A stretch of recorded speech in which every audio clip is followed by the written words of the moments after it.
ससुर जी, वो मैं ससुर जी नहीं, पिताश्री। ससुर जी कहकर उन्हें संबोधित किया जाता है जो वधू को पराये घर की पुत्री समझे, और तुम मेरे लिए इसी घर की हो। इस नाते तुम मेरी पुत्री हुई और मैं तुम्हारा पिता, इसलिए आगे से तुम मुझे पिताश्री कहकर बुलाओगी। जी पिताश्री। तो एक पुत्री के मन में अपने पिता से बात करने के लिए कोई संकोच नहीं रहना चाहिए। तुम अपने विचार, अपनी शंकाएं निर्भय होकर मेरे समक्ष रख सकती हो पुत्री। तो बताओ, तुम्हारा मन इतना अशांत क्यों है?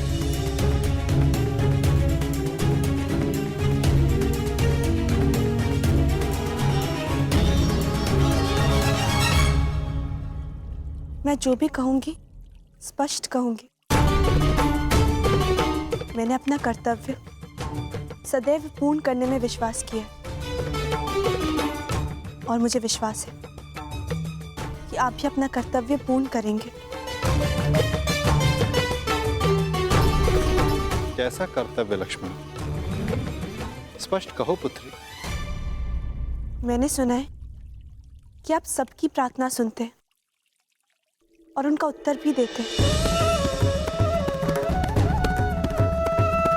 और मुझे विश्वास है कि मैंने जो सुना है वो सत्य ही है। हाँ, यदि प्रार्थना सच्चे मन से की गई और शक्तिशाली हो तो मैं अवश्य सुनता हूं।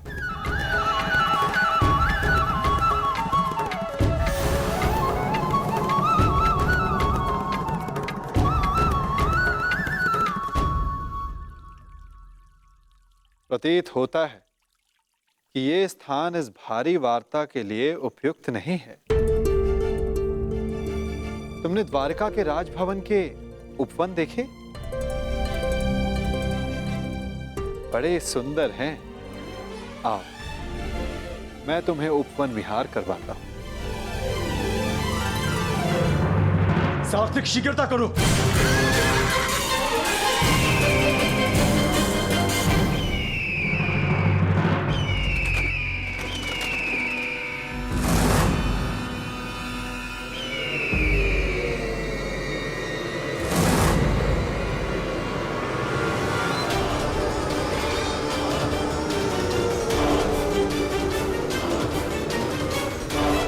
कुछ भी हो जाए, अर्जुन द्वारका तक नहीं पहुंचना चाहिए, शकुनी।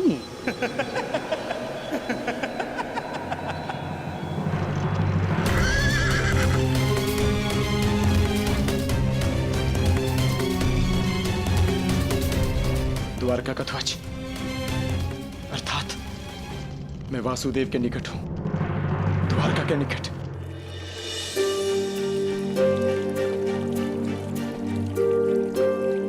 यहाँ का वातावरण खुला है,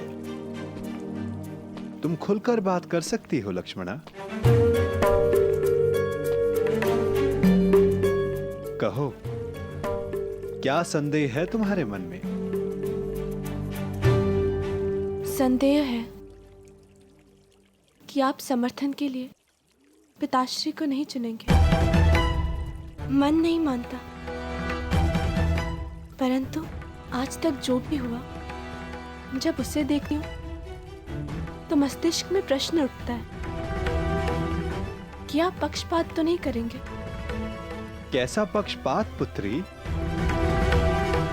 आपने कहा था कि द्वारका में जो भी आपके समक्ष सबसे पहले पहुंचेंगे आप उन्हीं का समर्थन करेंगे।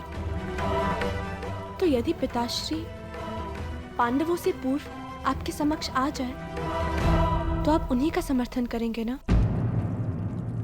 उन्हीं को चुनेंगे ना?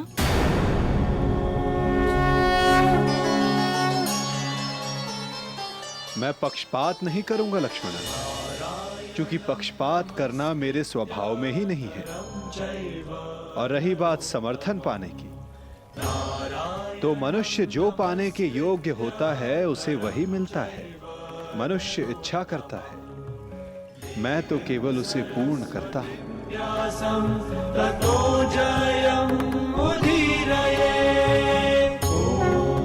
प्रतीत होता है कि तुम्हें तुम्हारे प्रश्न का उत्तर अभी तक नहीं मिला। कोई बात नहीं, मैं तुम्हें थोड़ा समय और देता हूं, और एक और अवसर भी। आशा है तब तुम्हें मेरे उत्तर का अर्थ समझ आ जाएगा। और एक बात सदा याद रखना लक्ष्मणा, पहले मैं नहीं चुनता, लोग मुझे चुनते हैं।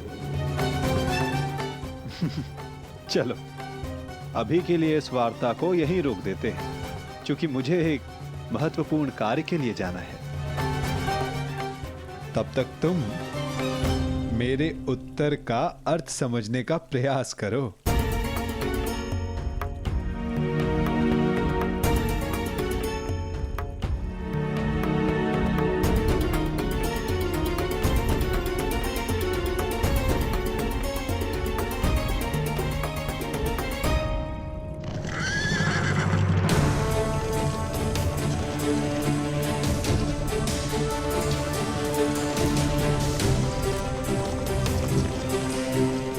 प्रतीत होता है वासुदेव कहीं के लिए प्रस्थान कर रहे हैं। शुभ चिन्ह है, मुझे मार्ग में ही वासुदेव के दर्शन हो जाएंगे। मुझे अभी जाकर उनसे मिलना चाहिए। सारथी, शीघ्रता करो।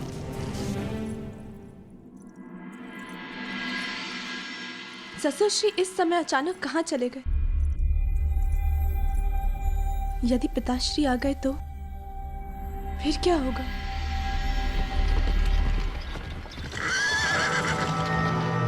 सुनिए महोदय, वासुदेव कहाँ है? जी वो तो उस ओर अपने शिविर में है। चलो सारथी।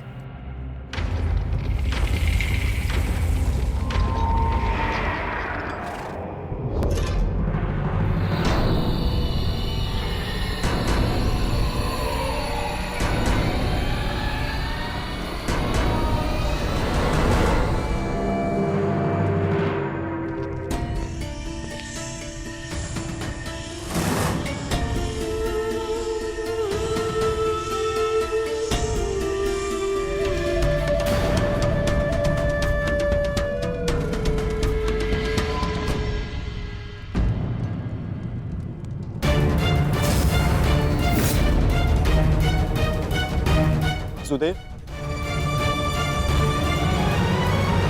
स्वागत है।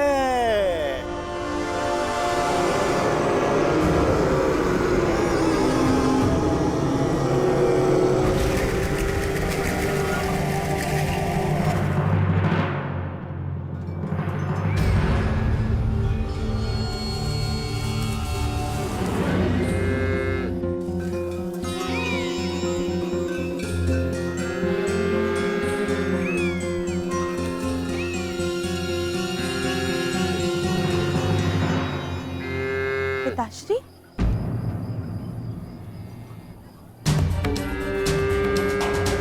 मुझे लगा था कि आप किसी महत्वपूर्ण कार्य से बाहर गए, परंतु आप तो यहाँ गौ माता को भोजन खिला रहे हैं। जो समस्त संसार को भोजन प्रदान करती है, उस गौ माता को भोजन करवाना क्या महत्वपूर्ण कार्य नहीं पुत्री? नहीं नहीं पिताश्री, मेरे कहने का तात्पर्य वो नहीं था, परंतु मुझे लगा कि आप द्वारका से बाहर गए। मैंने कहा था कि मैं किसी महत्वपूर्ण कार्य के लिए जा रहा हूं, ये नहीं कि मैं बाहर जा रहा हूं। हमें सदा वहां होना चाहिए जहां हमारी आवश्यकता हो, फिर चाहे वो द्वारका के अंदर या फिर द्वारका के बाहर किसी स्थल पर। स्वागत है प्रिय अर्जुन। मैं हूं वासुदेव, पौंड्रक वासुदेव।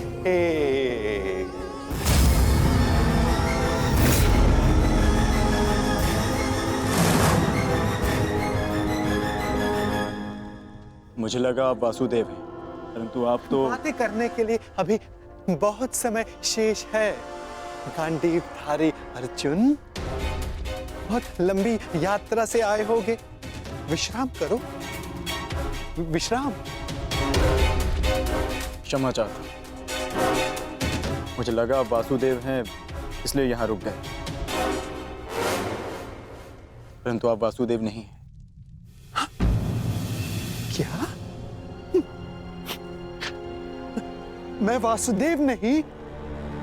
तो तुम्हें क्या लगता है कि तुम्हारे समक्ष कौन खड़ा है? हाँ?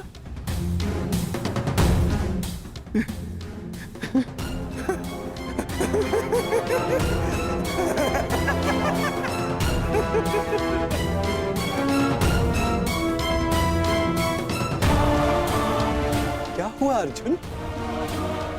इतने असमंजस में क्यों हो? तुम्हारे मुख पर ये व्यथा क्यों? प्रतीत होता है कि तुमने अब तक मुझे नहीं पहचाना। मैं ही देव हूं इस वसुंधरा का, इसीलिए मैं ही वासुदेव हूं। नहीं, तुम वासुदेव नहीं हो सकते। चाल ढाल मुख आकृति वही है, परंतु ना जाने क्यों मुझे ऐसा प्रतीत होता है जिनकी खोज में मैं यहां आया हूं, तुम वो वासुदेव नहीं हो। क्या? तो क्या मैं असत्य बोल रहा हूं? छल कर रहा हूं तुम्हारे साथ? हाँ?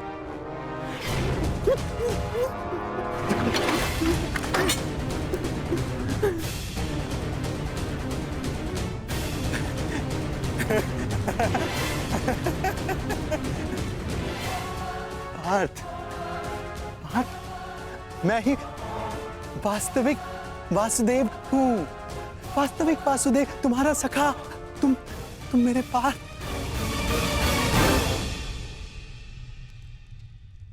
परंतु तुमने मुझे पहचाना नहीं। बहुत पीड़ा हुई मेरे हृदय को।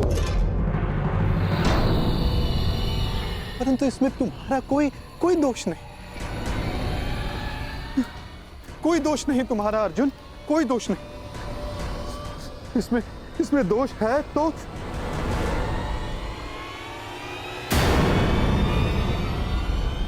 उस छलिए कृष्ण का।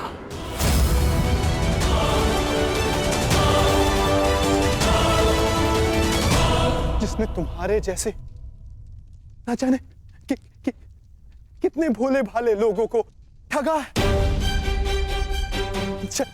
छला है, तुम्हें छला है।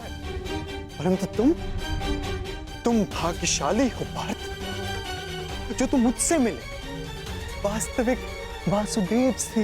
हाँ, मैं ही वास्तविक वासुदेव। स्वयं ही अपने आप को सुलझा लेती।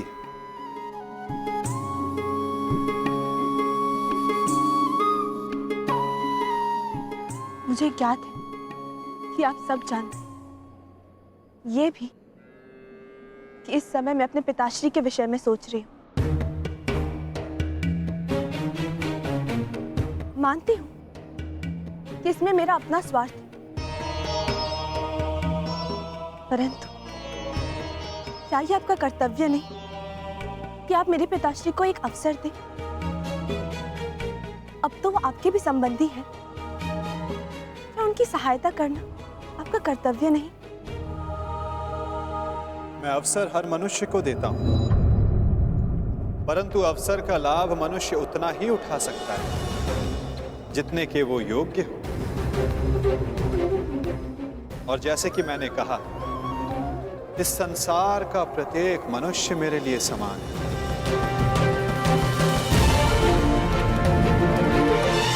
मनुष्य मुझे चुनता है, मैं मनुष्य को नहीं चुनता।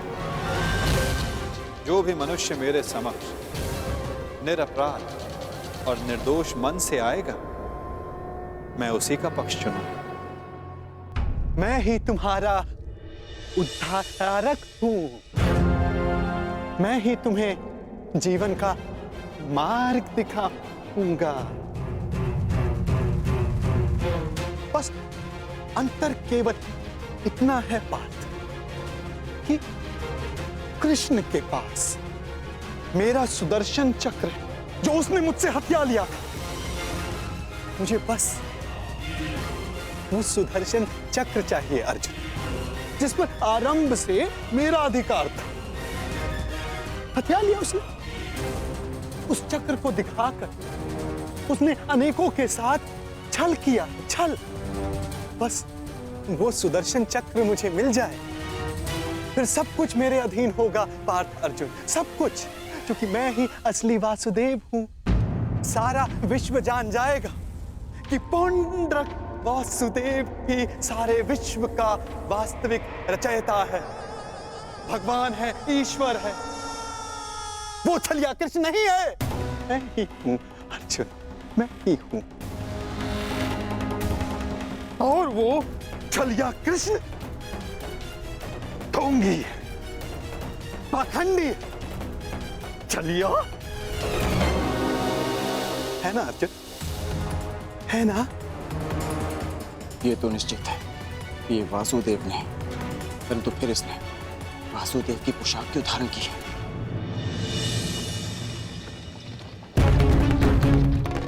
मैं आ रहा हूं छलिया कृष्ण, तुझे मेरी सहायता करनी ही पड़ेगी। मैं आ रहा हूं।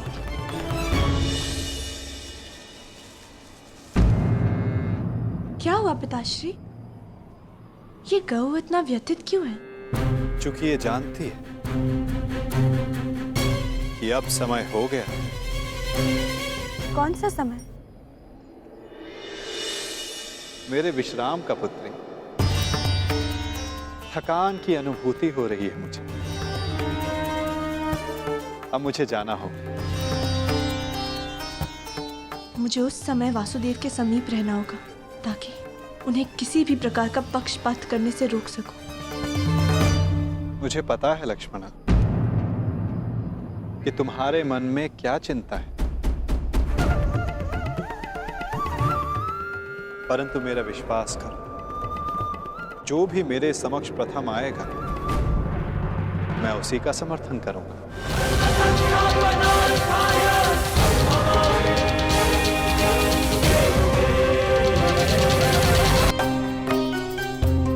मुझे पता है लक्ष्मणा कि तुम्हारे मन में क्या चिंता है, परंतु मेरा विश्वास करो, जो भी मेरे समक्ष प्रथम आएगा, मैं उसी का समर्थन करूंगा। और रही बात प्रतीक्षा की, तो तुम मेरी पुत्री हो। मेरे कक्ष के बाहर प्रतीक्षा करने के लिए तुम्हें अनुमति की आवश्यकता नहीं। बहुत प्रतीक्षा कर ली तुमने अर्जुन, परंतु अब उसका अंत हुआ, क्योंकि तुम अपने वास्तविक सखा से मिल ली। मैं हूं तुम्हारा वास्तविक सखा, तुम्हारा तारणहार, क्योंकि मैं ही वास्तविक वासुदेव हूं। अब तो तुम जान गए। बोल रहो पाखंडी।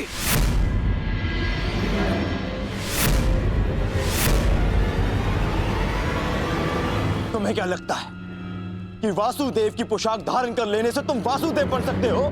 दया आती है तुमको देखकर अर्जुन। जो पहले आया तुम्हारे समक्ष, उसी को वासुदेव समझ लिया। हाँ?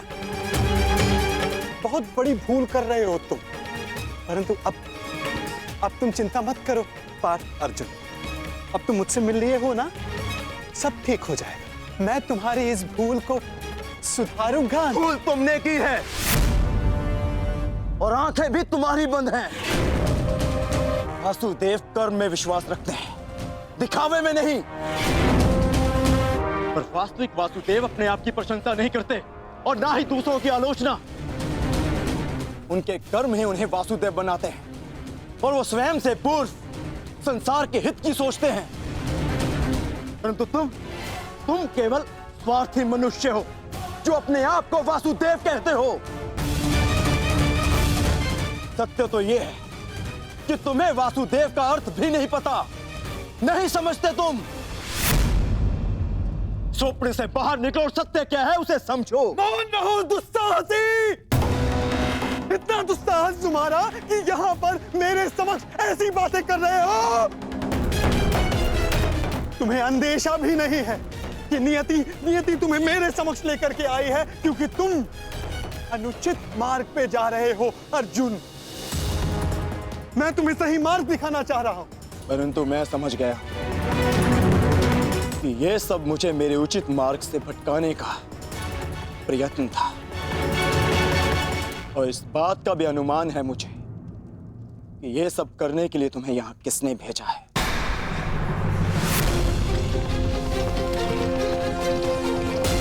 परंतु मेरे और मेरे लक्ष्य के मध्य कोई नहीं आ सकता, कोई नहीं।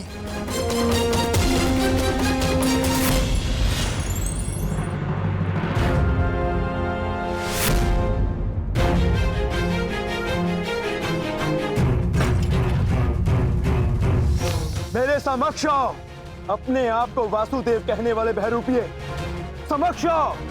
हाँ, उचित कहा तुमने अर्जुन, मैं बहरूपिया ही हूँ। कई रूप है मेरे। माखन चोर, कान्हा, बंसीधर और रणछोड़। इसीलिए रन छोड़कर भाग रहा हूँ।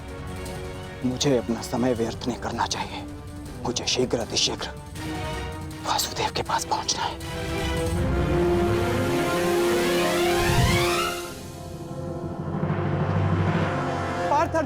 पार्थ अर्जुन कहाँ जा रहे हो अर्जुन? अर्जुन, मुझे छोड़कर कहीं नहीं जा सकते अर्जुन।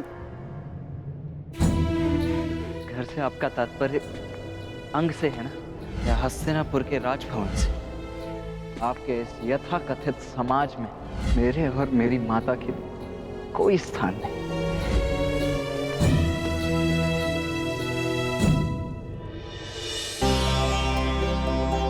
आइए पिताश्री, आपका स्वागत है।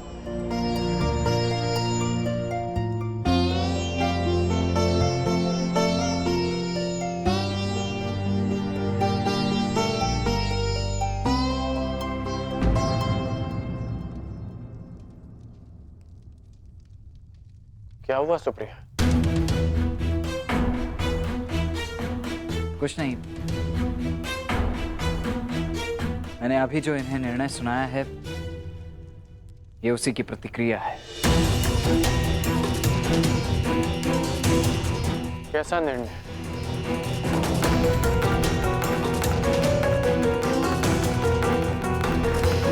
ये किस विषय में बात कर रहा है सुप्रिया?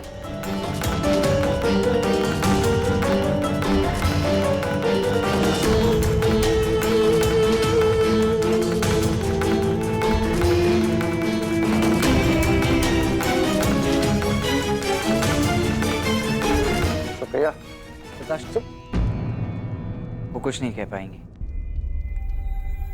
परंतु मैं बताता हूं। वो मैं आपसे धनुर्विद्या और युद्ध कला का ज्ञान सीखना चाहता हूं।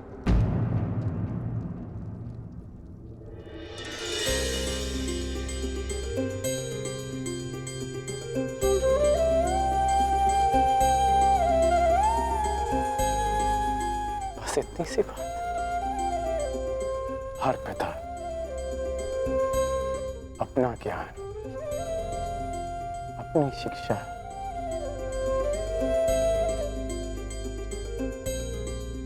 अपने संतान को देना चाहता। मुझे बहुत प्रसन्नता होगी तुम्हें सिखाकर।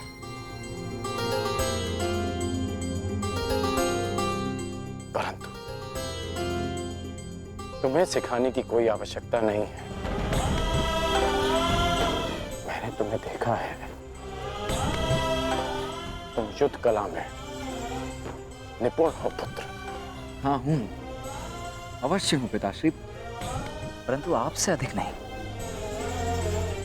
मैं आपसे भी अधिक कुशल बनना चाहता हूं, और इसके लिए मेरे पास समय बहुत कम शेष है। मैं ये जानना चाहता हूं कि क्या आप मुझे सिखाएंगे? हाँ, तुम्हें अवश्य सिखाऊंगा पुत्र। युद्ध अभ्यास के बहाने ही सही, हम साथ में समय तो बिता पाएंगे, परंतु किस बात के लिए कम समय शेष? इसका उत्तर आप भी जानते हैं पिताश्री। संसार अब तक के सबसे बड़े महासंग्राम के द्वार पर खड़ा है। वासुदेव के निर्णय के साथ ही युद्ध की घोषणा भी हो जाएगी।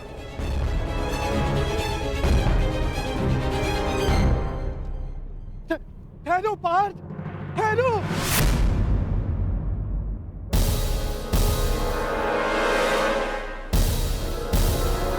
तुम मुझे छोड़कर कहीं नहीं जाओगे, नहीं जाने दूंगा मैं तुम्हें।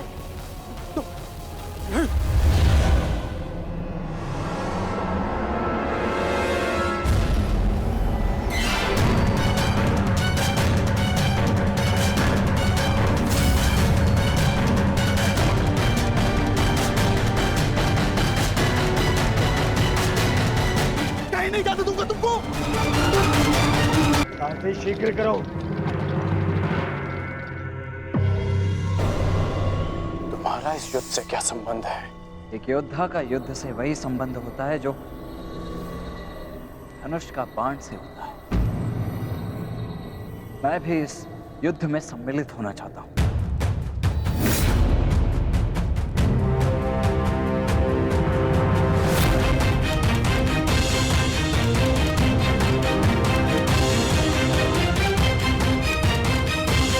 इसीलिए तुम मुझसे परीक्षण लेना चाहते थे?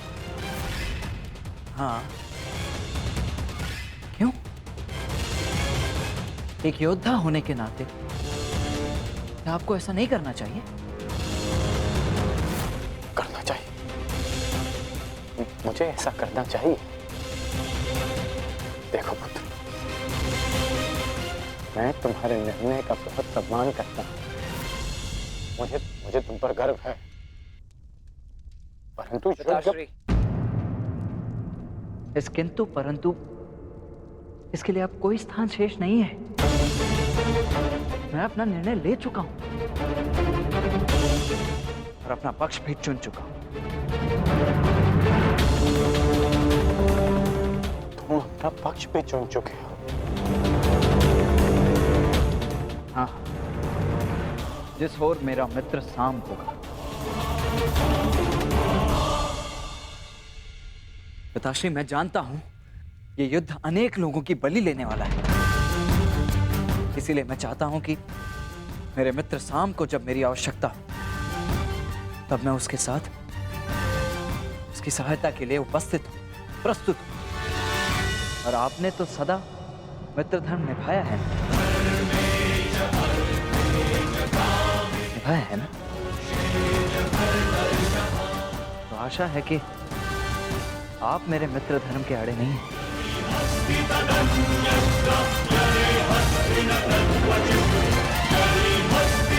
मुझे अभ्यास करने जाना है।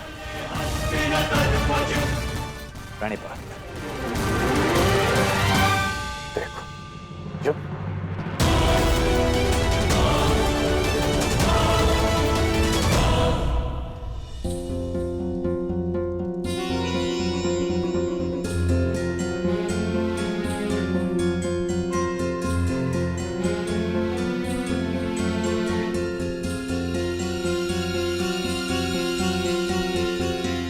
रहने दो पुत्री, तुम एक राजकुमारी, तुम्हें इतना परिश्रम करने का अभ्यास नहीं है, थक जाओगी। नहीं पिताश्री, आप चिंता मत कीजिए, मैं कर लूंगी।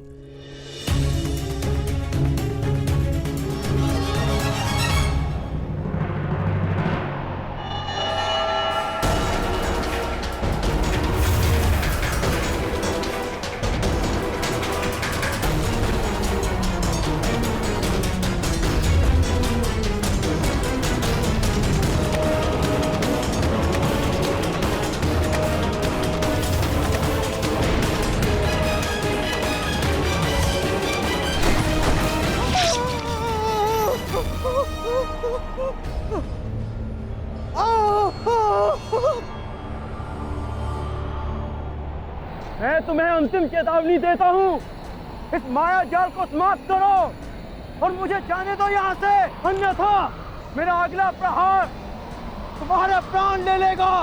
और मेरा अगला प्रहार तुम्हारे जीवन का अंतिम क्षण होगा अर्जुन।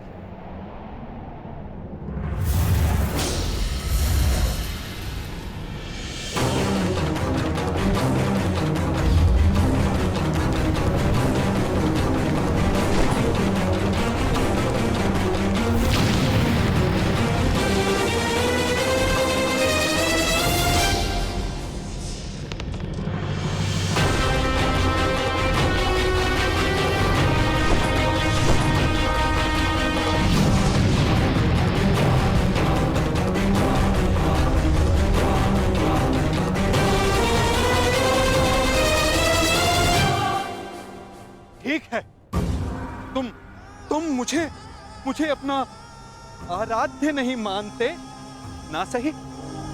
तुम जा सकते हो, क्योंकि मैं तुम्हारा शत्रु नहीं, ना तुम मेरे शत्रु हो। परंतु उस धूर्त कृष्ण को एक संदेश मेरा अवश्य दे देना।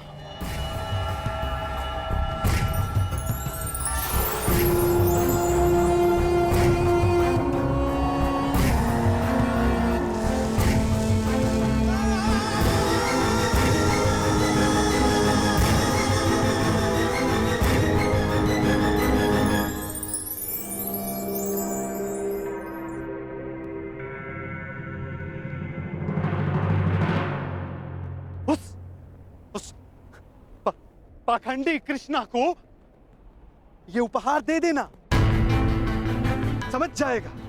कहना उसको कि उसके पास मेरी एक वस्तु है जो मुझे चाहिए। तुम जा रहे हो, जाओ जाओ, परंतु तुम मेरे पास अवश्य आओगे। आना ही होगा, तुमको आना ही होगा।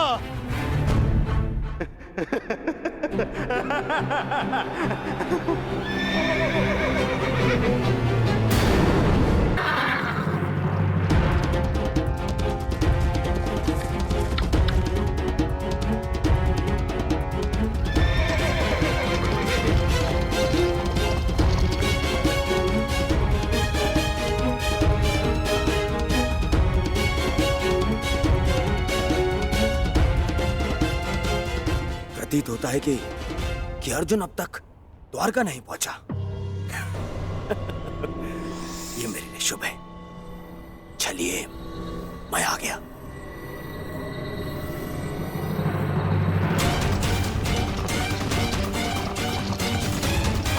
और शीघ्रता करो सारथी।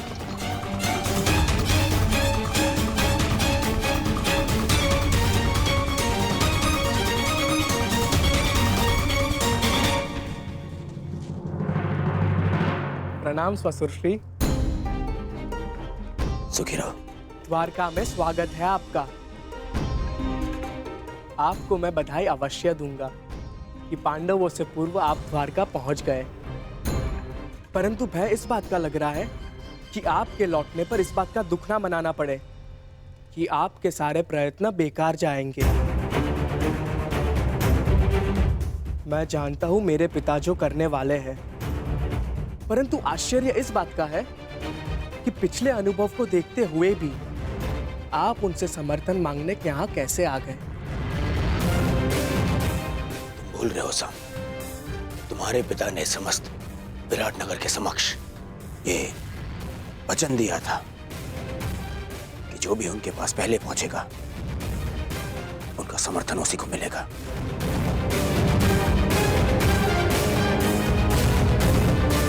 और देखो मुझे, मैं पांडवों से पहले यहाँ पहुंचा हूं। ये जानते हुए भी कि वचन तोड़ने मरोड़ने में वो सिद्धहस्त है।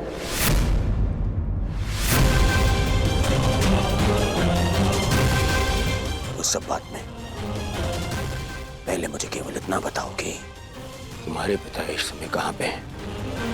मुझे उनसे अभी मिलना है। इस समय वो विश्राम कर रहे हैं। मुझे विश्वास है इसमें भी उनकी कोई चाल है। कहाँ है तुम्हारे पिता का विश्राम कक्ष।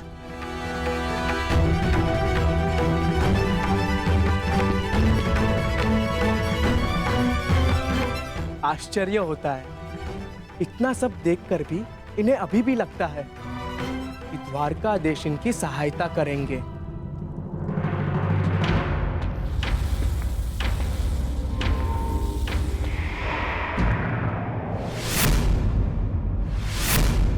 दुर्योधन का रथ! हे ईश्वर, कहीं माधव ने उसे समर्थन का वचन तो नहीं दे दिया?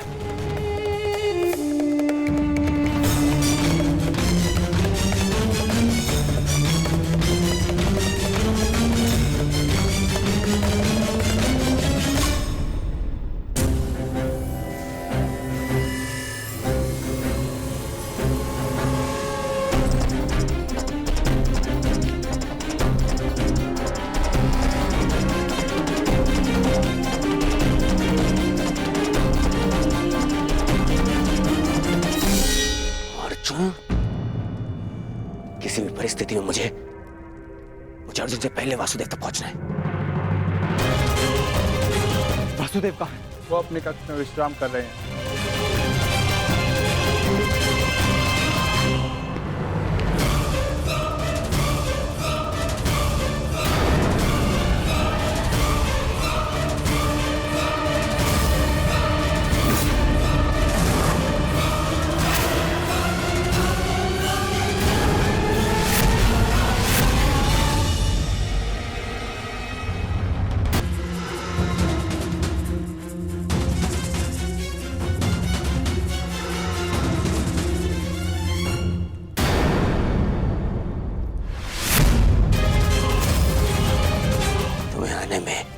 अनेक विलंब हो गया अनुज, अनेक विलंब।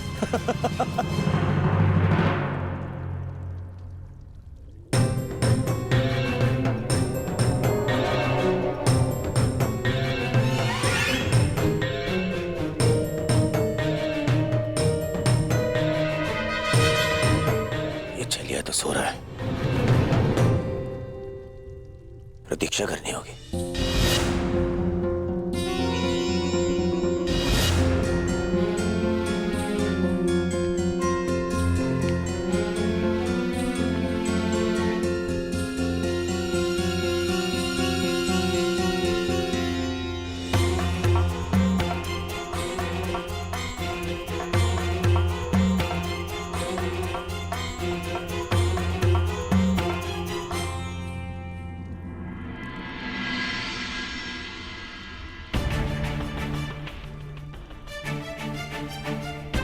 माधव विश्राम कर रहे हैं, जगाना उचित नहीं होगा।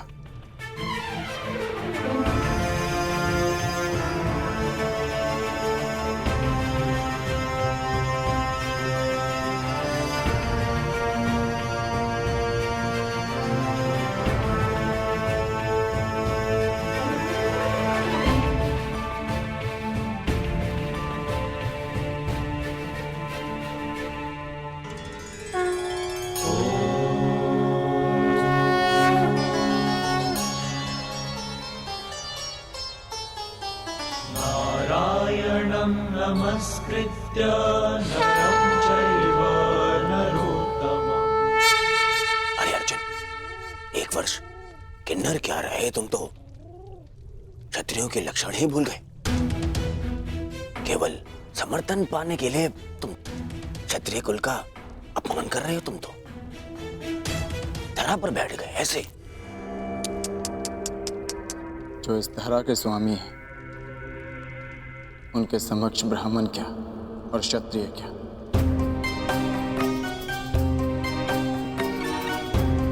ना मैं इस समय क्षत्रिय हूं और ना ही मेरे मन में समर्थन का लोभ। मैं तो केवल इस समय एक भक्त हूं जो अपने आराध्य के चरणों में बैठा है।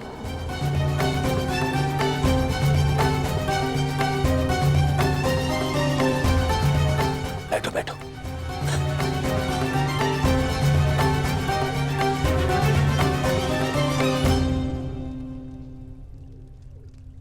माधव,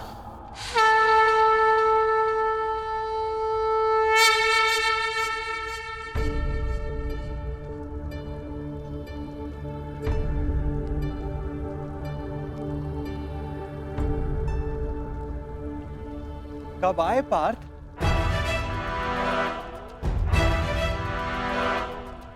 मुझे तो तुम्हारे आने का भान ही नहीं हुआ। आप विश्राम कर रहे थे माधव, इसलिए जगाना उचित नहीं समझा। और तुम नीचे क्यों बैठे हो? इधर आओ, मेरे समीप आकर बैठो। माधव, मैं यहाँ आपका युद्ध के लिए समर्थ। अरे ठहरो,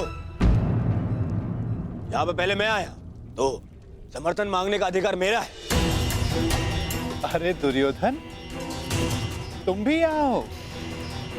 आश्चर्य। आश्चर्य है? आश्चर्य तो मुझे हो रहा है। मेरे आने पर तो आप उठे नहीं, और अर्जुन के आते ही आपकी नींद खुल गई।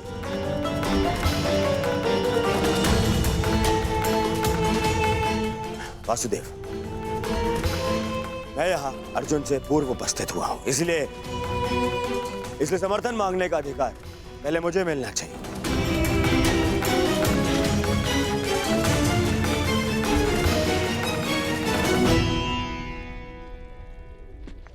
ये तुम्हारा मत है दुर्योधन, परंतु पहले मैंने अर्जुन को देखा, इसलिए मांग रखने का अवसर पहले अर्जुन को ही मिलना चाहिए। यही धर्म है। परंतु नियम यह था वासुदेव कि जो द्वारका पहले पहुंचेगा, आपका समर्थन उसी को मिलेगा। और मैं अर्जुन से पहले यहां उपस्थित हुआ हूं।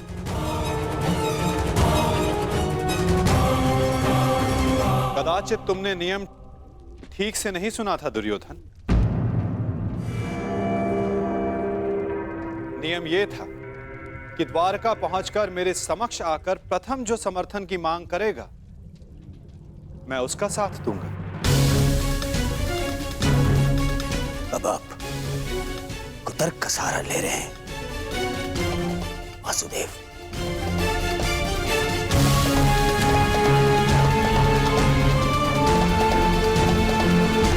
जानता था मैं कि आप पक्षपात अवश्य करेंगे।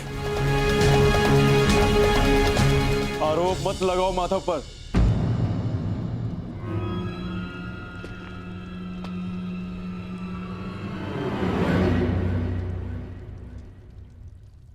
दुर्योधन सत्य कह रहा है माधव। मुझसे पूर्व ये यहां उपस्थित था, परंतु आपके पीछे बैठने के कारण आप इसे देख नहीं पाए, इसलिए समर्थन का पहला अवसर दुर्योधन को ही मिलना चाहिए।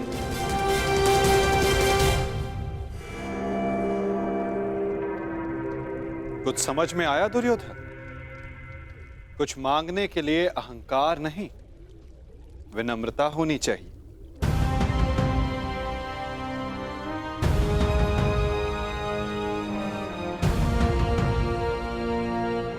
कहो, क्या चाहिए? मैं चाहता हूं कि आने वाले महायुद्ध में द्वारका हम कौरवों का समर्थन करें विनम्रता से।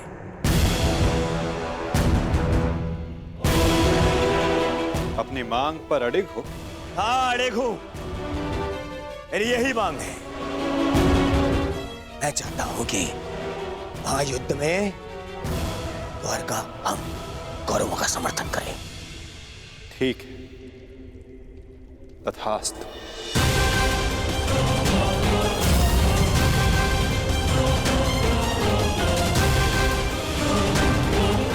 परंतु तुम्हारे इस वचन ने मुझे बहुत बड़ी उलझन में डाल दिया है दुर्योधन। अब मुझे हस्तिनापुर के साथ साथ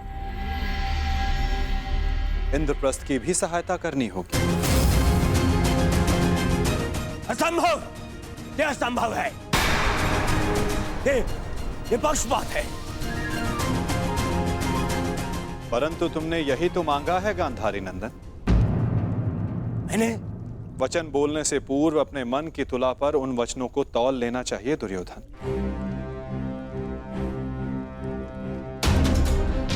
तुमने कहा कि कौरवों को द्वारका का समर्थन मिलना चाहिए, अपने द्वेष के कारण तुमने पांडवों को सदा भिन्न माना।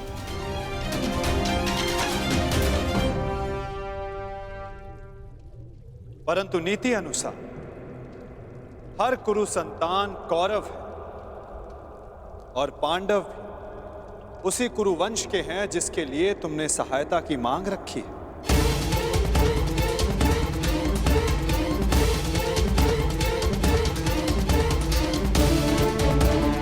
इसलिए मुझे अपना समर्थन दोनों पक्षों में बांटना होगा।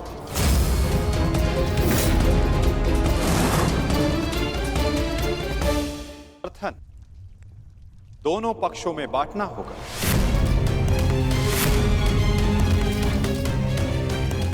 क्या करूं?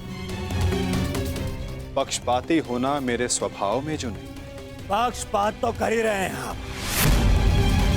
हम दोनों एक दूसरे के विरुद्ध खड़े हैं। तो स्पष्ट कीजिए, हम दोनों को एक साथ कैसे समर्थन देंगे आप?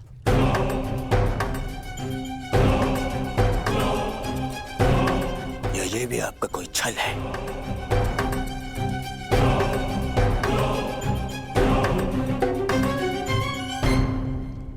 विभाजन से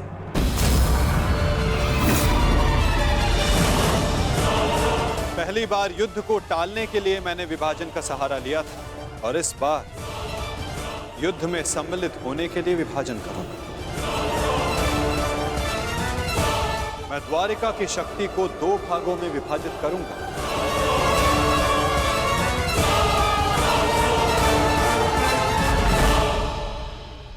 एक ओर होगी मेरी शक्तिशाली नारायणी सेना जो कभी पराजित नहीं हुई,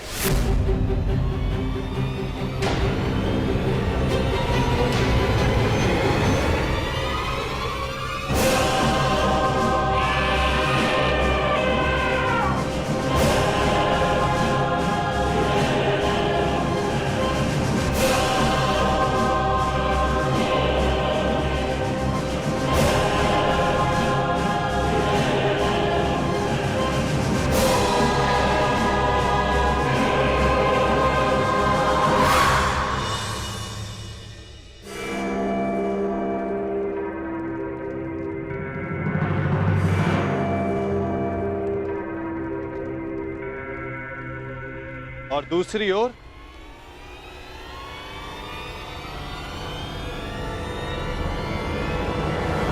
केवल मैं।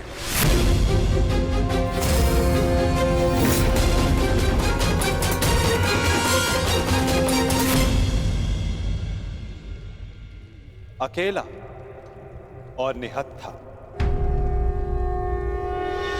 मैं वचन देता हूं, किसी भी परिस्थिति में मैं इस युद्ध में अस्त्र नहीं उठाऊंगा।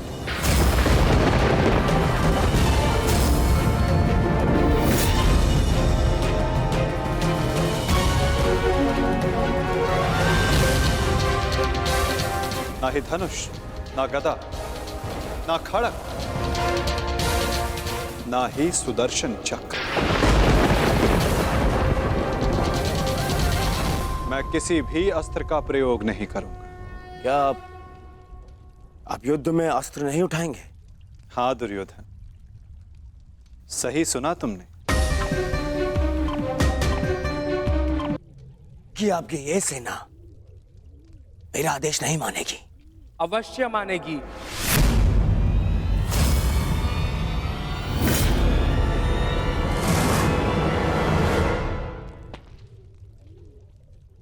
क्योंकि मैं नारायणी सेना का नेतृत्व करूंगा।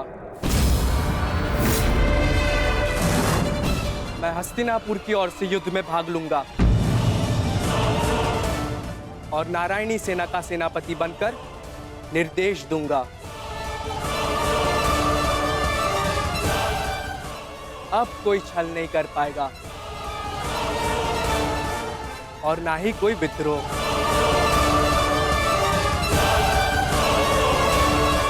अब तो आपके मन में कोई संदेह नहीं है ना स्वसुर श्री?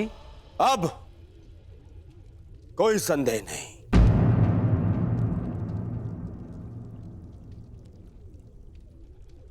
ये विभाजन मुझे स्वीकार है।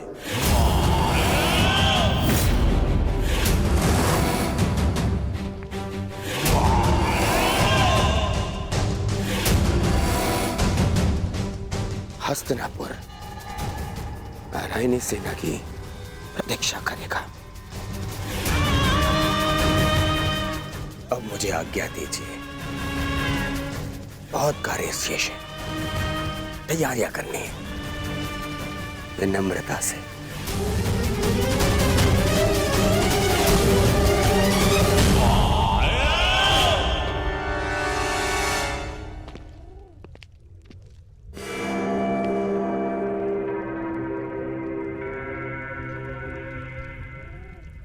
तुमने ऐसा क्यों किया पार्थ? मेरे समर्थन के लिए इतना बड़ा त्याग? मुझे ऐसा कुछ नहीं चाहिए माता जो मुझे आपसे दूर करे। ऐसी नारायणी सेना से क्या लाभ जिसमें नारायण ही ना हो? ये धर्म युद्ध है माता, और धर्म वहीं खड़ा होगा जहां आप होंगे। और धर्म की विजय कोई भी सेना नहीं रोक सकती। आप सदैव हमारे मार्गदर्शक रहे हैं।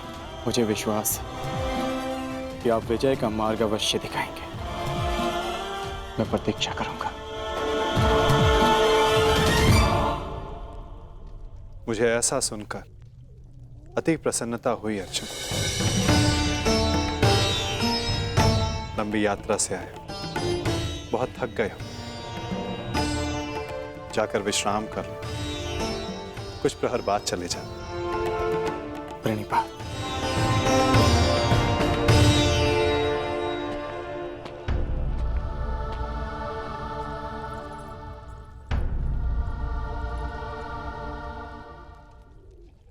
मुझे क्षमा कर दीजिए पिताश्री। मैंने आपको पक्षपाती समझा। मुझसे बहुत बड़ी भूल हो गई। ठीक कहा था आपने, आप लोगों को नहीं चुनते, लोग आपको चुनते हैं।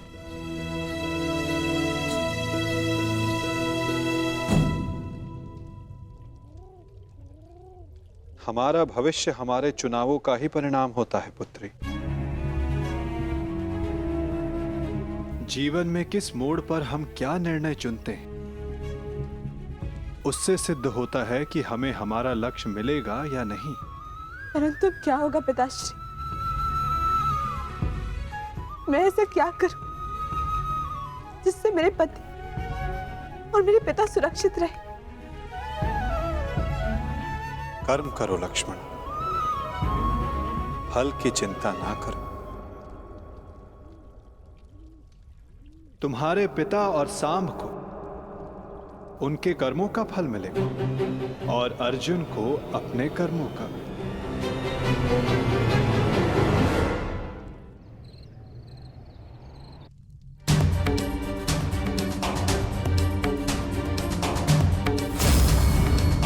मैं भी इस युद्ध में सम्मिलित होना चाहता हूं। मैं अपना निर्णय ले चुका हूं और अपना पक्ष भी चुन चुका हूं। जिस ओर मेरा मित्र सांब होगा।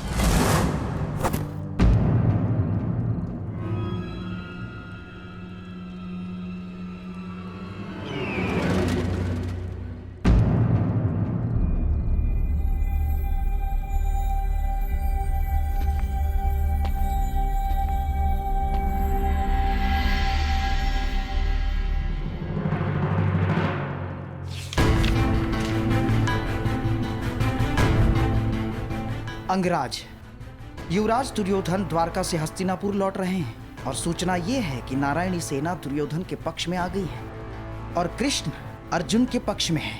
अंगराज, तुम शीघ्र हस्तिनापुर लौटो। युद्ध हस्तिनापुर की सीमा पर है। गांधार राज शकुनी।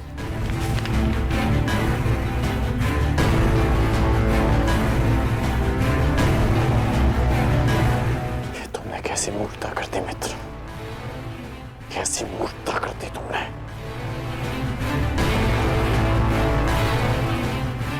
मुझे अभी द्वारका के लिए प्रस्थान करना होगा।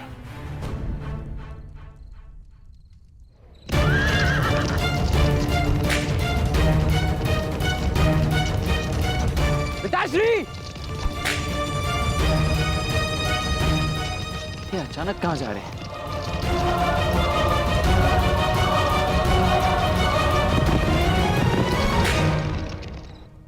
माँ,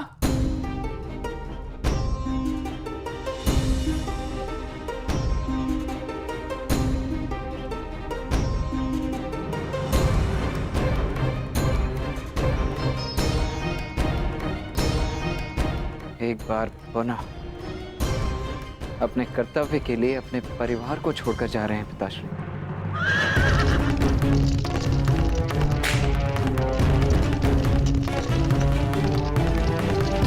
विश्वास नहीं होता, अर्जुन इतना बड़ा मूर्ख है। इतनी सरलता से मुझे नारायणी सेना दे दी। हाँ?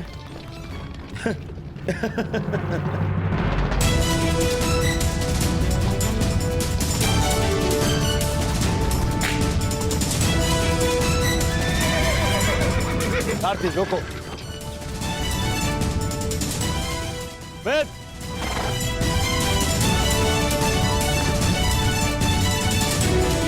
अच्छा हुआ तो मुझे यही मिल गए। मैं सोच ही रहा था कि सबसे पहले ये शुभ समाचार मैं तुम्हें ही दूं।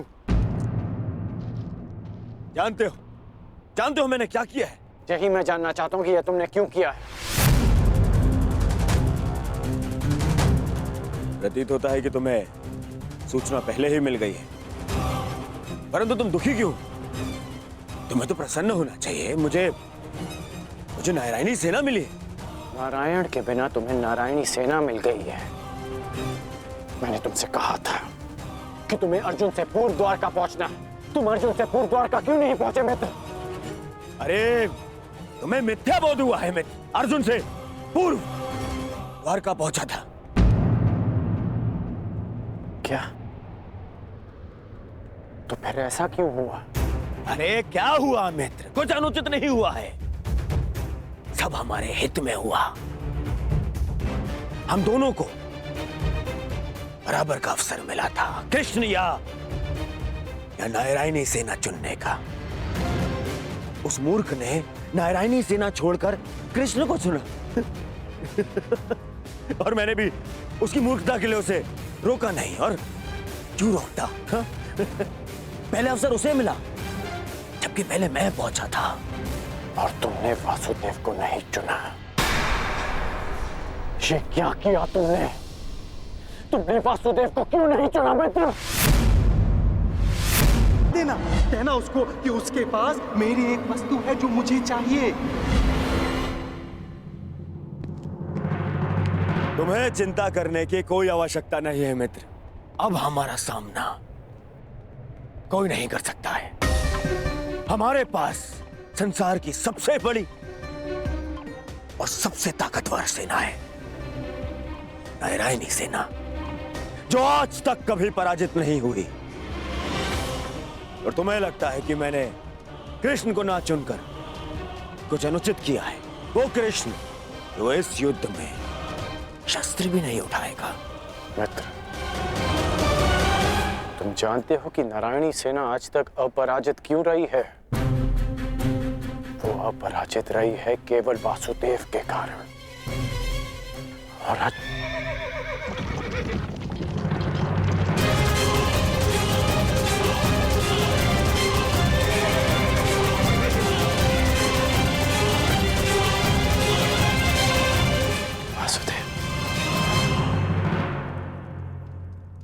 मैं नारायणी सेना का नेतृत्व करूंगा। मैं हस्तिनापुर की ओर से युद्ध में भाग लूंगा। अब ना ही कोई छल कर पाएगा और ना ही कोई विद्रोह।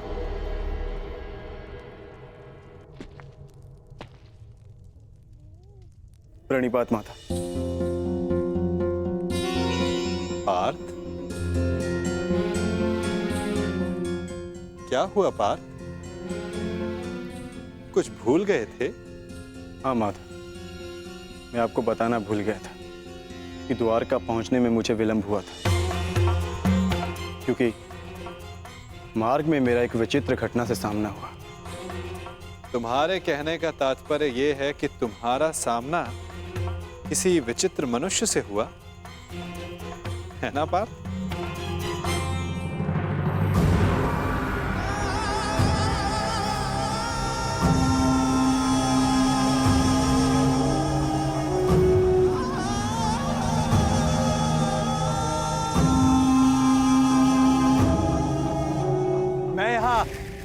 तुम्हारा ही तो कार्य करने आया था युवराज दुर्योधन।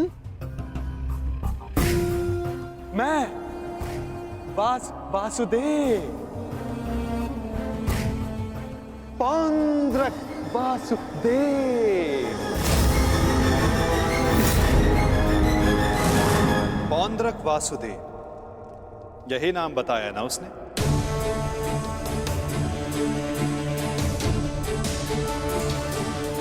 जिसने मेरी भांति वेशभूषा भी धारण कर रखी थी, है ना? हाँ, आप जानते हैं मैं भी कैसा प्रश्न पूछ रहा हूं। भला आपसे क्या छिपा है?